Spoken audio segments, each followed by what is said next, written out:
কাবুলি চানাগুলো রাত্রিবেলা ভিজিয়ে রেখেছিলাম। সকালবেলা ধুয়ে নিয়ে আমি কুকারে সেদ্ধ বসিয়ে দিয়েছি। 3টা সিটি দিয়ে নামিয়ে নিলাম।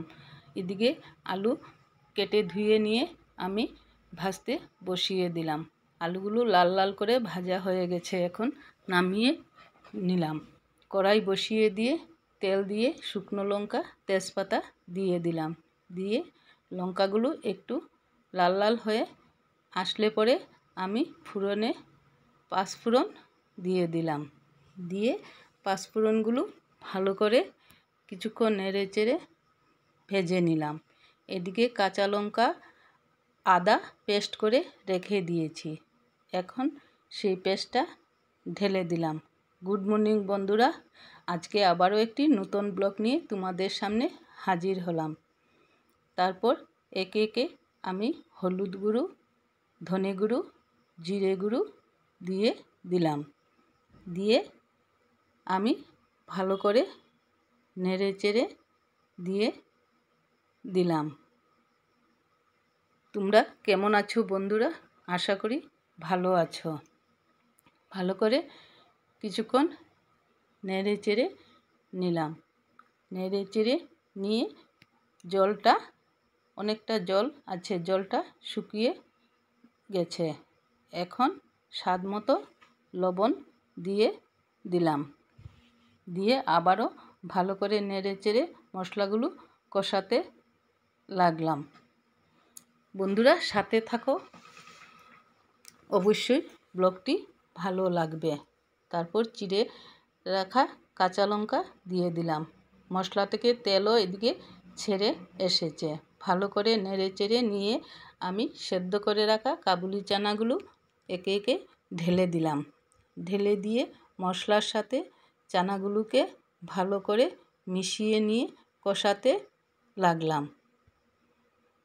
ভালো করে কষিয়ে নিলাম। ভালো করে কষানো হয়ে গেছে, এখন ভেজে রাখা আলুগুলি দিয়ে দিলাম। আলুগুলো দিয়ে আবারও সব কিছু একসাথে ভালো করে মিশিয়ে কষাতে লাগলাম। এদিকে আমি পনির ছোটো ছোটো পিস করে কেটে রেখে দিয়েছি, এখন পনিরগুলো দিয়ে দিলাম।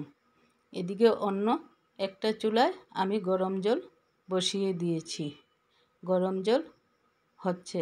এদিকে পনিরগুলো দিয়ে আমি ভালো করে সব কিছু একসাথে মিশিয়ে ভালো করে কষিয়ে নিলাম। কষানো হয়ে গেছে আমার, এখন জলটাও গরম হয়ে গেছে। এখন আমি পরিমাণ মতো জলটা ঢেলে দেব। এমনিতেই তরকারি, এইসব তরকারিতে অনেকটা জল দিলেও পরে জলটা শুকিয়ে যায়, কারণ যে কোনো ডাল জাতীয় জিনিসের জলটা পরে শুকিয়ে যায়। তাই পরিমাণ মতো জল দিয়ে আমি ঢেকে দিলাম ভালো করে সেদ্ধ হওয়ার জন্য। ঢাকনা খুলে নিয়ে আমি সুগার ফ্রি দিয়ে দিলাম। তোমাদের দাদা চিনি খায় না, তাই সুগার ফ্রি দিলাম।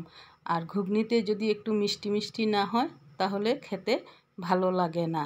একটু নেড়ে চেড়ে দিলাম। দিয়ে আমি ঘি এবং গরম মশলা দিয়ে দিলাম। দিয়ে আবারও কিছুক্ষণ নেড়ে চেড়ে দিয়ে দিলাম। দিয়ে এদিকে আমি গ্যাসটা অফ করে দিলাম। এখন আমি এটা নামিয়ে নিলাম। এই হচ্ছে আমার ঘুগনি।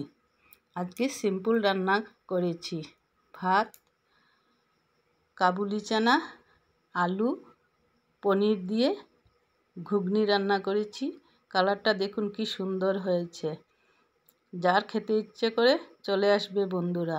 এদিকে কুমড়ো বড়া, চাল কুমড়োর বড়া করেছি, পটল বড়া করেছি, কারকুল বড়া করেছি। এই হচ্ছে আজকে দুপুরে রান্না। তারপর আমি বাগানের দিকে গেলাম। পাতাবাহারটা একটু ছেটে উঠে সুন্দর করে দিলাম। বাকি গাছগুলোতে অনেক দিন ধরে কোনো কিছু সার দেওয়া হচ্ছিল না। একদিকে বৃষ্টি আর এদিকে অম্বাবুচি, তাই ভাবলাম আজকে গাছগুলোতে একটু সার দিই, তাই আমি গোবর সার নিয়ে এসে গাছগুলোতে দিতে শুরু করে দিলাম। আজকে পাতাবাহারের মধ্যেই দিচ্ছি, একদিনে তো সবগুলো গাছে দেওয়া সম্ভব না। আজকে যে কটা পারি পাতাবাহারের মধ্যে গোবর দিয়ে দিচ্ছি। এই গাছটা দেখুন পাতাগুলো কি সুন্দর, এটার পাতা তো আরও সুন্দর, কি একদম ঝুপ দিয়ে রয়েছে, এটাতেও দিয়ে দিলাম। সবগুলো গাছ তো দেওয়া সম্ভব না। তারপর আমি গাছগুলোতে দিয়ে স্নান করে চলে গেলাম। স্নান টান করে এসে খাওয়া দাওয়া করে নিলাম। এদিকে বাইরে হঠাৎ করে বৃষ্টি এসে গেল, মোটামুটি কিছুটা বৃষ্টি দিয়ে দিল। এখন বৃষ্টি কিছুটা কমেছে, তাই আমি রাস্তাতে একটু হাঁটতে বের হলাম, কিন্তু একদম পুরোপুরি কমেনি, টিপ টিপ টিপ টিপ করে বৃষ্টি পড়ে যাচ্ছিল। ভাবলাম একটু হেঁটে আসি। আকাশটা দেখতে কি সুন্দর লাগছে, কালো মেঘের মধ্যে সাদা মেঘ ভেসে রয়েছে, অপূর্ব লাগছে। বন্ধুরা, ব্লগটা এখানে শেষ করলাম। ভালো লাগলে লাইক শেয়ার সাবস্ক্রাইব করে দেবে।